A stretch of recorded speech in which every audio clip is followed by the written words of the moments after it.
Dakle, danas je završen definitivno poziv za prijave ugostitelja i hotelijera i konačni spisak kaže da imamo 243 hotela, ugostiteljska objekta, tačnije 66 hotela, 39 apartmana, 19 specijalizovanih bolnica za rehabilitaciju i banja, imamo hotela, motela, hostela, prema tome domaći radinosti, seoskih turističkih domaćinstava, vrlo široka ponuda, svaki deo zemlje manje više je pokriven, svako ko ima što da ponudi u oblasti turizma se prijavio i to je velika stvar i mogu vam reći da je ovaj broj prijava iznad svih naših očekivanja i verujem da ćemo od ponedeljka imati takođe isto takvo interesovanje i građana, potencijalnih korisnika vaučera. Oni će već od ponedeljka moći da se prijavljuju na svim šalterima Pošta Srbije,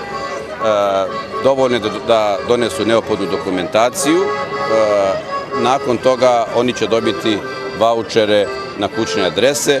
Radi se o personalizovanim vaučerima, samim tim mogućnost zloupotrebe je svedena gotovo na minimum i mi ćemo od danas praktično krenuti u jednu još intenzivniju kampanju u cilju informisanja javnosti i građana kako da koriste ove vaučere. Na sajtu ministarstva je objavljen spisak od 243 ugostiteljska objekta i hotela.